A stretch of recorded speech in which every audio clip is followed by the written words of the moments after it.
Hello दोस्तों, स्वागत है आपका प्रियंका लर्निंग क्लासेज में। 66वीं बीपीएससी बिहार एसएससी बिहार दरोगा को ध्यान में रखते हुए एनसीईआरटी की सीरीज चलाई जा रही है। इसके अंतर्गत क्लास 6 से लेकर क्लास 12 तक की एनसीईआरटी के ऑब्जेक्टिव क्वेश्चन का रिवीजन करवाया जा रहा है ताकि एग्जाम में आपका कोई क्वेश्चन ना छूटे। तो चलिए हम लोग देखते हैं फिजिक्स के क्वेश्चन को। आज का टॉपिक है नाभिकीय भौतिकी। इससे रिलेटेड क्वेश्चन को हम लोग देखते हैं।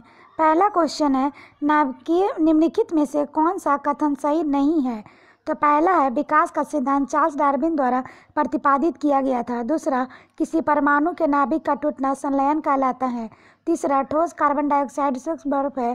चौथा, टेलीफोन की खोज ग्राहम बेल ने की थी। तो इसका आंसर होगा बी, किसी परमाणु के नाभिक का टूटना संलयन कहलाता है। ये गलत है। इसकी व्याख्या हम लोग देखें तो जब किसी परमाणु का नाभिक दो छोटे नाभिकों में विभाजित हो जाता है तो यह प्रक्रिया नाभिकीय विखंडन कहलाती है। इसके विपरीत जब दो अथवा अधिक परमाणु नाभिक मिलकर एक बड़े नाभिक का निर्माण करते हैं तो यह प्रक्रिया नाभिकीय संलयन कहलाती है। इस दोनों प्रक्रियाओं में अत्यधिक ऊर्जा मुक्त होती है। नेक्स्ट है, आधुनिक आयुर्विज्ञान में नाभिकीय औषधीय नैदानिक और उपचार के प्रभावी उपकरणों के रूप में उभर रही है। तो ये वास्तव में होगा रेडियो आइसोटोप। इसकी व्याख्या है, निदान तथा उपचार के लिए प्रयोग की जाने वाली नाभिकीय औषधियाँ वास्तव में विभिन्न तत्वों के रेडियो सक्रिय समस्थानिक रेडियो एक्टिव आइसोटोप्स है। इसके प्रयोग में मानव शरीर में ट्यूमर का पता लगाया जाता है, कैंसर से ग्रस्त कोशिकाओं और मस्तिष्क से ट्यूमर को नष्ट कर दिया जाता है। नेक्स्ट है, निम्नलिखित में से कौन सा तत्व परमाणु ईंधन की श्रेणी में नहीं आता। तो कैडमियम। इसकी व्याख्या है, परमाणु ईंधन एटॉमिक फ्यूल के रूप में मुख्यतः यूरेनियम 233, यूरेनियम 235 तथा प्लूटोनियम 239 का प्रयोग किया जाता है। अधिकांशतः परमाणु ईंधनों में विखंडनीय तत्व पाए जाते हैं जो नाभिकीय विखंडन की प्रक्रिया को जारी रखते हैं। कैडमियम की छड़ों का उपयोग परमाणु रिएक्टरों में नियंत्रक छड़ों के रूप में किया जाता है। नेक्स्ट क्वेश्चन देखते हैं, भारत का प्रथम परमाणु ऊर्जा केंद्र है। तो ये तारापुर परमाणु ऊर्जा केंद्र है। इसकी व्याख्या है, तारापुर परमाणु ऊर्जा केंद्र भारत में स्थापित पहला परमाणु ऊर्जा केंद्र है जिसका संचालन वर्ष 1969 में प्रारंभ हुआ था। इसकी स्थापना भारत, अमेरिका तथा अंतर्राष्ट्रीय परमाणु ऊर्जा एजेंसी के मध्य हुए 123 समझौते के अंतर्गत अमेरिका के सहयोग से की गई थी।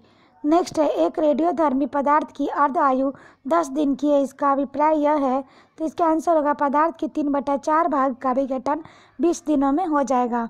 इसकी व्याख्या है, अर्ध आयु का वह निश्चित समय है जिसमें कोई रेडियो सक्रिय तत्व क्षणीय होकर अपनी मात्रा की आधा रह जाता है। इसलिए 10 दिन की अर्ध आयु वाला रेडियो सक्रिय तत्व 10 दिनों के बाद अपनी मात्रा का आधा तथा 20 दिनों पर 1/4 रह जाएगा। इस प्रकार 20 दिनों में इसकी 3/4 भाग मात्रा का विखंडन हो जाएगा। नेक्स्ट है, पोखरण नाभिकीय परीक्षण 1974 का आधिकारिक कोड था। तो स्माइलिंग बुद्धा। इसकी व्याख्या है, 18 अगस्त 1974 को भारत ने पोखरण परीक्षण रेंज में अपना प्रथम नाभिकीय परीक्षण किया था जिसका कोड का नाम था स्माइलिंग बुद्धा था। इस परीक्षण के बाद भारत विश्व का छठा परमाणु शक्ति संपन्न देश बन गया। पुनः 11 से 13 मई 1998 के मध्य भारत ने पोखरण में ही 5 परमाणु परीक्षण किए जिसे ऑपरेशन शक्ति नाम दिया गया था। नेक्स्ट है, भारत में प्रचुर मात्रा में उपलब्ध महत्वपूर्ण नाभिकीय ईंधन है। तो होगा थोरियम। इसकी व्याख्या है, भारत में थोरियम के भंडार प्रचुर मात्रा में लगभग 4.5 से 5 लाख टन उपलब्ध है। थोरियम मुख्यतः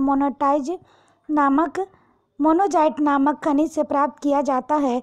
इसके भंडार केरल तथा पूर्वी तटीय क्षेत्रों तमिलनाडु, आंध्र प्रदेश, उड़ीसा और पश्चिम बंगाल में स्थित है। नेक्स्ट है, अणुशक्ति से संबंधित खनिज नहीं है। तो क्रोमियम है। इसकी व्याख्या देखिए, मोनोजाइट थोरियम और इरिडियम अणुशक्ति से संबंधित खनिज है जबकि कोरियम अणुशक्ति से संबंधित नहीं है।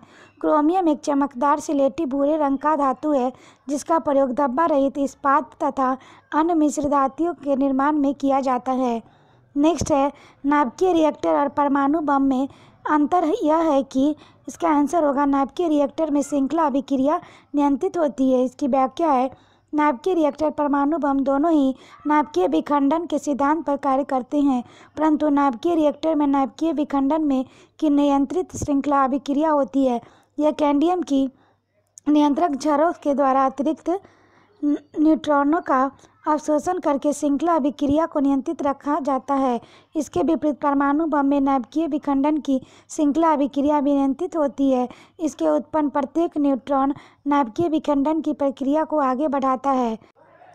नेक्स्ट है, सूर्य की ऊर्जा का निर्माण होता है तो नाभिकीय संलयन द्वारा होता है। इसकी व्याख्या देखें।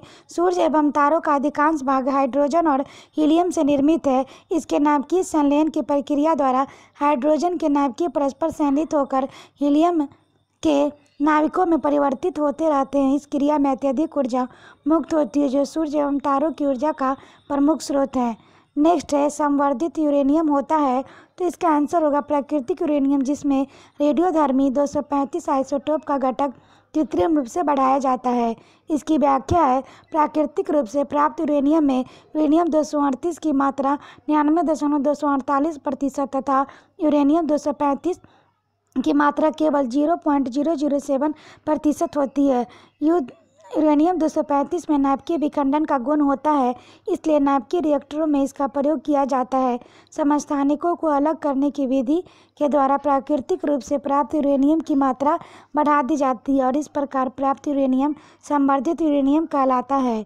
नेक्स्ट है, नाभिकीय रिएक्टर में निम्नलिखित में से किसे मंदक के रूप में प्रयोग किया जाता है तो ग्रेफाइट को। इसकी व्याख्या है, मंदक नाभिकीय विखंडन के उत्पन्न तीव्र गति के न्यूट्रॉनों की गति मंद करने के लिए प्रयोग किए जाते हैं ताकि वे न्यूट्रॉन नाभिकीय श्रृंखला अभिक्रिया को जारी रख सके। अब देखते हैं रिएक्टर का प्रकार और प्रयुक्त मंदक। तो फास्ट ब्रीडर रिएक्टर में कोई मंदक नहीं। द्रवित जल रिएक्टर तथा बॉइलिंग वाटर रिएक्टर में हल्का जल H2O कैंडू कनाडा द्वारा डिजाइन भारी जल DTO advance gas cooler reactor graphite में होता है। आशा करते हैं आपको ये वीडियो पसंद आया होगा। वीडियो को रिवीजन कर अच्छे से 1-2 बार सुन लें ताकि आपका रिवीजन अच्छे से हो जाए। तो आज के लिए इतना ही दोस्तों, फिर मिलते हैं नेक्स्ट वीडियो में। Thank you.